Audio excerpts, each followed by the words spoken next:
Assalamualaikum warahmatullahi wabarakatuh. Salam petani Indonesia. Kembali lagi bersama saya di kanal pertanian kita. Hari ini kita akan membahas sebuah masalah yang seringkali menipu, seringkali membuat kita salah duga. Bayangkan, sawah kita hijau royo-royo. Padi mulai bunting, bulir mulai terisi, kelihatannya sehat sekali. Tapi tiba-tiba beberapa hari kemudian roboh massal. Banyak dari kita langsung menyalahkan angin kencang atau hujan deras semalam. Padahal, seringkali ada musuh dalam selimut yang bekerja diam-diam dari bawah, yaitu penyakit busuk pelepah. Penyakit ini seperti silent killer bagi tanaman padi kita. Kenapa saya sebut begitu? Karena serangannya tidak terlihat mencolok seperti hama woreng atau penyakit belas yang langsung kelihatan di daun. Busuk pelepah atau dalam bahasa ilmiahnya disebabkan oleh jamur Rhizoctonia solani, menyerang bagian vital tanaman yang tersembunyi, yaitu pelepah batang. Mari kita pahami dulu apa itu pelepah batang. Pelepah adalah bagian yang membungkus batang padi. Fungsinya sangat krusial, ibarat tulang punggung bagi tanaman. Pelepah inilah yang memberikan kekuatan struktural, menopang daun, dan yang paling penting, menopang malai padi yang nantinya akan terisi penuh dengan bulir gabah. Selain itu, pelepah juga menjadi jalur transportasi utama nutrisi dan air dari akar ke seluruh bagian atas tanaman. Nah, jamur penyebab busuk pelepah ini sangat licik. Dia memulai infeksinya dari bagian bawah tanaman, tepatnya di pelepah yang paling dekat dengan permukaan air sawah. Dari sana, dia merayap perlahan ke atas, dari satu pelepah ke pelepah berikutnya. Karena kerusakannya terjadi di bagian dalam, tersembunyi di antara rimbunnya anakan, dari kejauhan tanaman kita tetap terlihat hijau dan sehat. Inilah yang membuatnya sangat menipu. Kita baru sadar ada masalah ketika semuanya sudah terlambat. Ketika padi kita sudah ambruk, sekarang mari kita bedah lebih dalam. Bagaimana mekanisme serangan jamur ini bisa membuat padi kita roboh?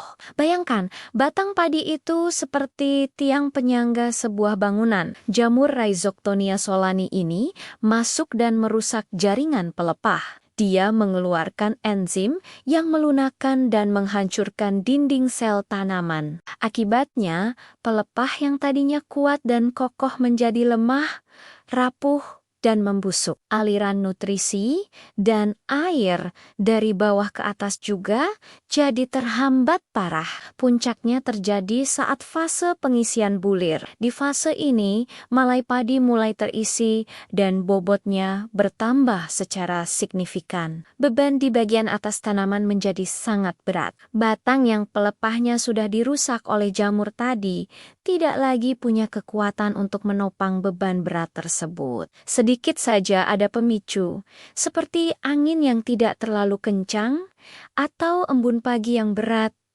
Batang itu langsung patah dan tanaman pun rebah. Inilah yang sering kita sebut rebah batang bawah, bukan rebah akar. Dampak ekonominya jangan ditanya. Kerugian akibat busuk pelepah ini sangat signifikan. Pertama, padi yang roboh akan sangat sulit dipanen. Banyak gabah yang rontok dan terbuang saat proses pemanenan. Kedua, gabah dari tanaman yang roboh cenderung berkecambah sebelum dipanen karena kondisinya lembab terus-menerus di bawah. Kualitas gabah pun anjlok. Ketiga, proses pengisian bulir yang terganggu akibat rusaknya jaringan transportasi membuat gabah menjadi tidak terisi penuh atau hampa. Bobot panen secara keseluruhan bisa turun drastis, bahkan hingga 50% pada kasus serangan yang parah. Tentu ini pukulan telak bagi kita para petani. Agar kita bisa waspada, kita harus tahu kondisi seperti apa yang menjadi surga bagi jamur busuk pelepah ini. Jamur ini sangat menyukai kondisi yang hangat dan lembab. Jadi, dia akan merajalela pada musim hujan atau saat kelembapan udara sangat tinggi. Faktor budidaya kita juga sangat berpengaruh. Pertama, Pemupukan nitrogen atau urea yang berlebihan. Urea membuat tanaman tumbuh sangat rimbun. Daunnya lebat dan hijau gelap. Kondisi rimbun ini menciptakan lingkungan mikro yang sangat lembab di bagian bawah rumpun, sempurna untuk jamur berkembang biak. Kedua, jarak tanam yang terlalu rapat, sama seperti pupuk N berlebih. Jarak tanam rapat juga mengurangi sirkulasi udara dan meningkatkan kelembapan. Ketiga, genangan air yang terlalu tinggi dan terus-menerus. Permukaan air yang menyentuh pelepah batang menjadi pintu masuk utama bagi infeksi jamur. Maka dari itu, mengenali gejalanya sejak dini adalah kunci utama. Jangan tunggu sampai padi roboh.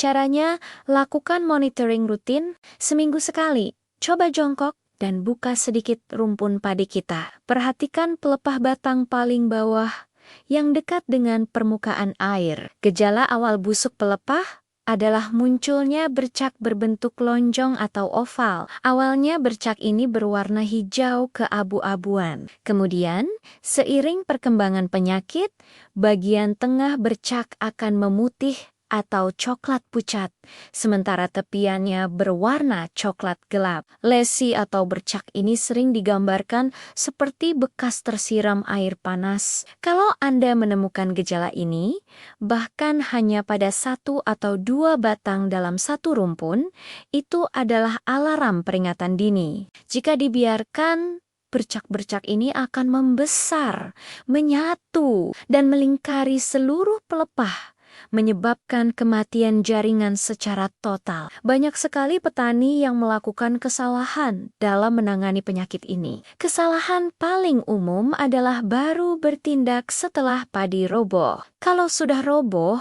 itu sudah terlambat. Pengobatan apapun tidak akan bisa mengembalikan batang yang sudah busuk. Kerugian sudah pasti terjadi. Kesalahan kedua adalah terus menambah pupuk urea ketika melihat tanaman sudah terlalu rimbun dengan harapan padi akan lebih tinggi dan besar. Padahal ini justru menambah bahan bakar bagi jamur untuk berkembang lebih cepat. Kesalahan ketiga adalah saat melakukan penyemprotan fungisida. Kita hanya fokus menyemprot bagian daun atas. Ingat, penyakitnya ada di pangkal batang. Menyemprot daun atas saja tidak akan efektif. Lalu, bagaimana strategi pengendalian yang benar dan efektif? Kuncinya ada pada pendekatan terpadu, kombinasi antara perbaikan cara budidaya dan penggunaan fungisida yang tepat sasaran. Mari kita mulai dari yang paling fundamental, yaitu perbaikan budidaya. Ini adalah pondasi pencegahan jangka panjang. Pertama, manajemen nutrisi. Kurangi penggunaan pupuk nitrogen atau urea secara berlebihan. Gunakan pupuk sesuai rekomendasi spesifik lokasi. Jangan tergiur melihat tanaman hijau gelap pekat tapi kropos. Sebaliknya, perkuat tanaman dengan pupuk kalium atau KKL.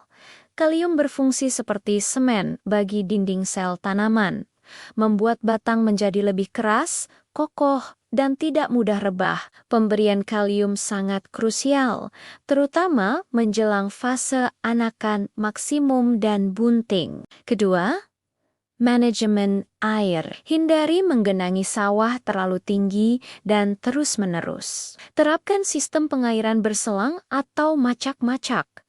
Biarkan tanah sesekali mengering. Ini akan memutus siklus hidup jamur yang butuh kelembapan tinggi dan juga merangsang perakaran padi menjadi lebih kuat. Ketiga, atur jarak tanam.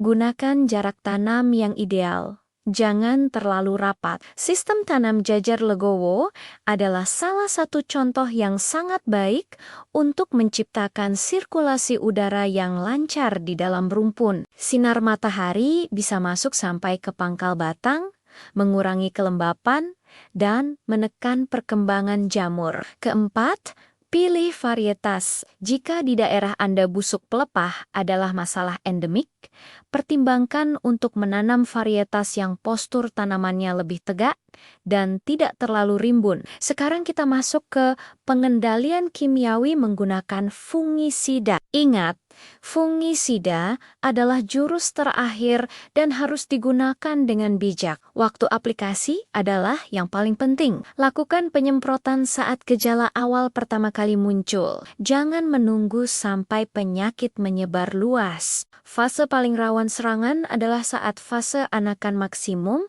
fase bunting, hingga awal pengisian bulir. Di fase inilah kanopi tanaman paling rimbun dan kelembapan paling tinggi. Lakukan pemantauan intensif di fase-fase ini. Untuk bahan aktif fungisida yang efektif untuk busuk pelepah, ada beberapa pilihan. Misalnya validamicin yang bersifat fungistatik, artinya dia menghambat pertumbuhan jamur. Ada juga golongan azol seperti hexaconazole difenoconazole, donpropiconazole yang bersifat kuratif dan protektif. Atau bisa juga menggunakan sifluzamide yang dikenal cukup ampuh untuk penyakit ini. Selalu baca label dan ikuti dosis anjuran. Nah, ini bagian yang paling krusial. Teknik aplikasinya. Karena penyakitnya ada di pangkal batang, maka semprotan kita harus bisa menembus sampai ke sana. Gunakan volume air yang cukup, jangan terlalu irit. Arahkan nozzle sprayer ke bagian bawah rumpun padi. Akan lebih baik jika dilakukan oleh 2 orang yang berjalan berhadapan di satu bedengan, sehingga semprotan bisa mengenai pangkal batang dari 2 sisi. Waktu penyemprotan terbaik adalah di sore hari, saat stomata atau mulut daun mulai menutup. Ini membuat cairan fungisida tidak cepat menguap dan bisa lebih lama menempel pada target. Ulangi aplikasi 7-10 hari kemudian. Jika serangan masih berlanjut, terutama jika kondisi cuaca masih sangat mendukung perkembangan penyakit. Sebagai rangkuman, mari kita ingat kembali, busuk pelepah adalah penyakit licik yang menyerang pangkal batang padi. Penyebab utamanya adalah jamur Rhizoctonia solani yang menyukai kondisi lembab, terutama akibat pemupukan N berlebih dan jarak tanam rapat. Gejala awalnya berupa bercak seperti tersiram air panas di pelepah bawah. Jangan tunggu sampai padi roboh untuk bertindak. Pengendalian terbaik adalah pencegahan melalui budidaya sehat. Seimbangkan pupuk N dan K, atur air secara macak-macak, dan gunakan jarak tanam ideal. Jika terpaksa menggunakan fungisida, lakukan saat gejala awal muncul. Targetkan semprotan ke pangkal batang dengan volume air yang cukup di sore hari. Petani yang sukses dan cerdas bukanlah petani yang paling rajin menyemprot, tapi petani yang paling teliti dalam mengamati tanamannya dan paling cepat dalam mengenali gejala awal. Dengan pemahaman yang benar, kita tidak akan lagi hanya bisa pasrah dan menyalahkan angin atau hujan saat padi kita roboh. Kita tahu bahwa penyebabnya seringkali sudah ada di sana jauh-jauh hari, bersembunyi di pelepah batang. Semoga informasi ini bermanfaat bagi kita semua, para pejuang pangan Indonesia. Mari kita terapkan ilmu ini di sawah kita masing-masing agar terhindar dari kerugian akibat busuk pelepah. Wassalamualaikum warahmatullahi wabarakatuh. Semoga panen kita semua melimpah dan barokah. Sampai jumpa di video selanjutnya. Jangan lupa subscribe untuk tips-tips pertanian lainnya. Maju terus petani Indonesia.